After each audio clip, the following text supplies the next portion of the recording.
Bonjour à tous, comme chaque semaine, entrez dans nos jardins et observez ce qui a changé. Et cette semaine, il y a plein de choses à voir grâce au beau soleil des derniers jours. En premier, nous avons décidé de comparer les plantes et les arbres de nos jardins. Et vous allez pouvoir remarquer beaucoup de différences. Tout d'abord, au niveau des arbres, on remarque que chez Nolwenn, les branches des noisetiers et des hêtres sont complètement nues, c'est-à-dire qu'il n'y a aucune feuille. Mais ça n'a pas vraiment l'air de déplaire aux oiseaux.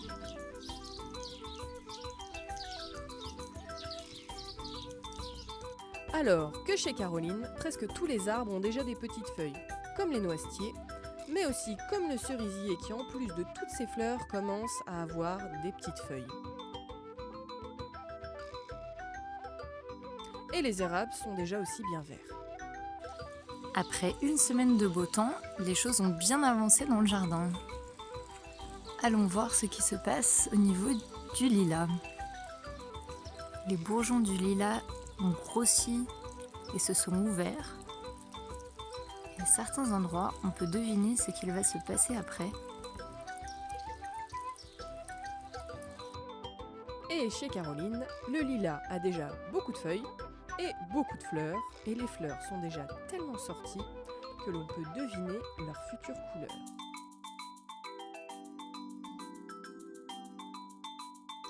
Les fleurs du forsythia ont continué à s'ouvrir. Par endroits,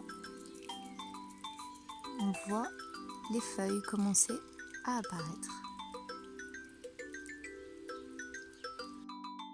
Encore une fois chez Caroline, les forsythias sont un petit peu plus avancés que chez Nolwenn. Ils ont déjà toutes leurs fleurs, mais aussi beaucoup de feuilles bien visibles.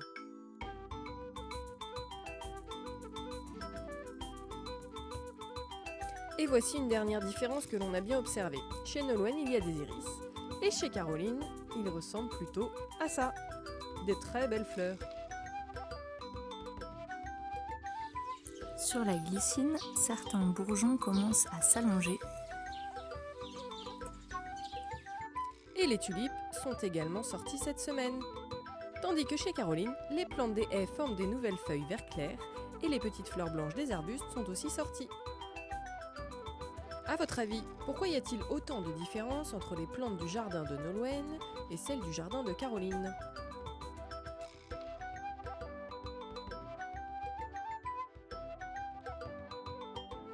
Du côté des petites bêtes, les abeilles sont toujours aussi actives, toujours occupées à se nourrir, mais elles ont une autre activité, elles creusent des trous.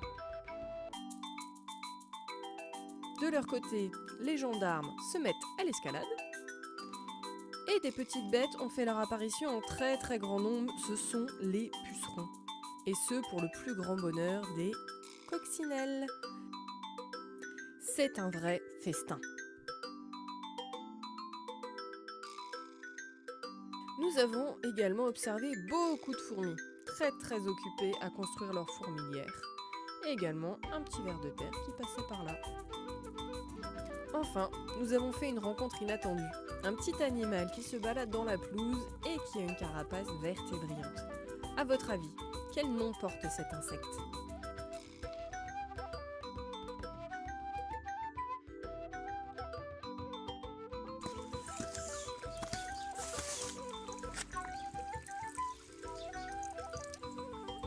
C'est la sieste du matin chez les têtards. Après ce temps de repos, certains ont assez d'énergie pour nager. Regardez bien leur queue. Et voici une rencontre bien sympathique.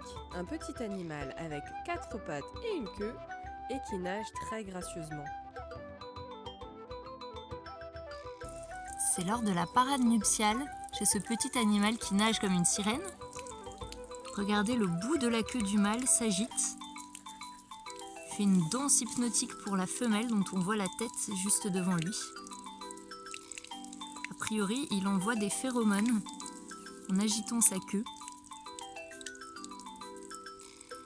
Si la femelle est d'accord, elle va le suivre. Le mâle tente une approche.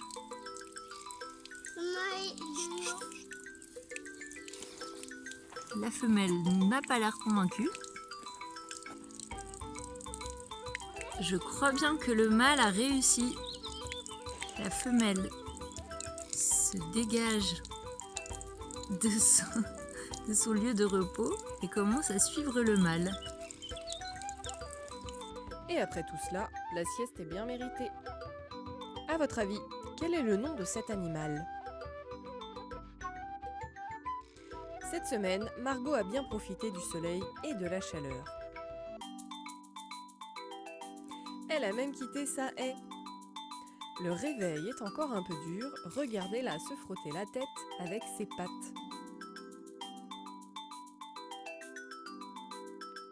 Après un démarrage toujours tranquille, elle se met même à marcher un peu plus vite et pour une raison bien précise.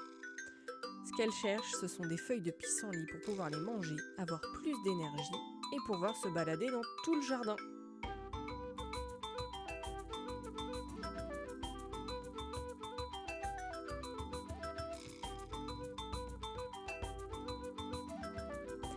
Mais ce qu'elle préfère, c'est quand même toujours retourner se cacher.